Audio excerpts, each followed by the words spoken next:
金牛9月底的多角状况，那金牛呢还是放不下这个圣杯7的这种逆位的状况。金牛呢在这份感情里面呢其实是付出方，一直呢在去忍让，或者说一直在去等待着这个人的回来。就是呢金牛还是期待他能够来主动的找自己，那说明了金牛呢其实现在还是没有看明白。就能明明这么明白的一个金牛，怎么一碰到感情呢就让自己变得非常的不通透了。尤其呢是对于对方而言，金牛呢和这个人的话看得出来就是会有这种年龄差，或者呢说彼此的心理年龄呢可能就是不对等的。那现在的话呢，金牛的话真的是比对方优秀，就是要为对方去付出，而不是说没有对方优秀，我们金牛呢还是要付出。所以你说这样到底累不累呢？就是再到对方的这个权杖7的时候呢，完全是不一样的状态，就是水和火，就是两个人呢这个交融太深的话，彼此人又会排斥；那两个人不交融的话呢，又互相的吸引，所以说呢越不了。那第三方的这个权杖6。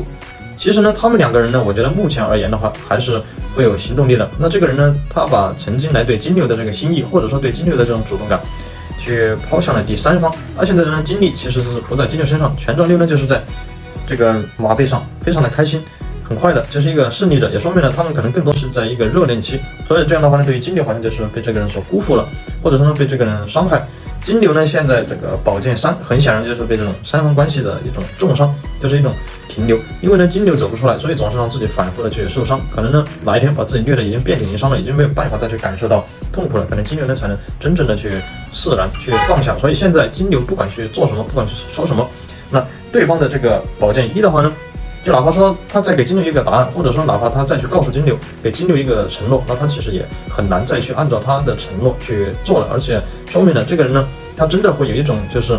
说到但是做不到。那金牛人其实现在也不知道应不应该相信他，就是满满的怀疑，满满的不确定。对于你们之间的未来呢，金牛已经是看不见了。尤其是到第三方这里的时候呢，出现的是这个权杖侍从，也说明对方他们之间好像进展的很快，又或者是说他们之间呢其实也是风风火火的感觉。不说以后，就说当下，哪怕说这个人他现在跟第三方去分开，或者说现在他回到金牛身边，可能之后呢还会有其他第4个人、第5个人在等着他。所以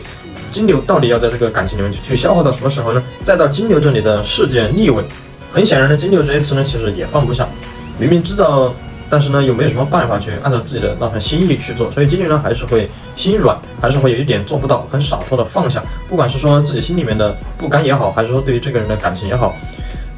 所以呢金牛其实对于这种感情，对这个人是不愿意放手的。那逆位的世界呢，就还是这样兜兜转转，峰回路转，然后呢又回到这里。那对方的话，这个权杖3的逆位确实是有犹豫的，确实有考虑过金牛，但是呢他考虑过之后，他更多的还是会考虑自己。其实呢他也下了很多决心，因为他跟金牛分开，他会有某种程度上的损失，不会再有像金牛这种爱他的人出现的。甚至呢和这个第三方，就是当这个隐士出现的时候呢，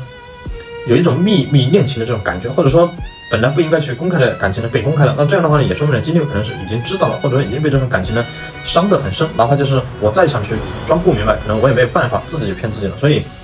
金牛呢已经很累了，那在这种感情里面呢一再的麻痹自己，金牛呢就不值得被甜爱吗？为什么要自己一直沉浸在这份痛苦当中呢？所以金牛在接下来的时间里面呢，我觉得还是应该去好好的想一想。而这个人的话呢，现在因为自己内心还没有那么的确定自己的心声，消耗殆尽的这种爱呢，已经想要去放下的感觉。我也希望呢金牛再好好的想一想，不要轻易的去做一个就是让之后呢自己可能会后悔的决定。所以一旦做了决定就勇往直前，就不要再回头看了。那如果说觉得自己之后呢还是会回头，那我们呢就先不要去做这个决定，先慢慢的放下自己的脚步，让自己呢一个人静一静。其实相对而言的话，还是在权衡，就是对方呢他是这样的想法，还是呢在犹豫。因为呢我看到了很多这种重蹈覆辙的信息，并没有那种坚定感。那对于大家呢，就是对现在这样的一份感情，其实心里面都多多少少有一些隐瞒。所以金牛呢也应该明白了，如果你想要去改变他，或者说你还对他抱有期望的话呢，那接下来会越来越累。金牛呢我也希望呢金牛能够更快的明白，就把这个人呢当做正常的事情去处理。一定要可以把它做得很好，但是呢一旦是这份感情你的期待呢，金牛在后面呢还是会很难过。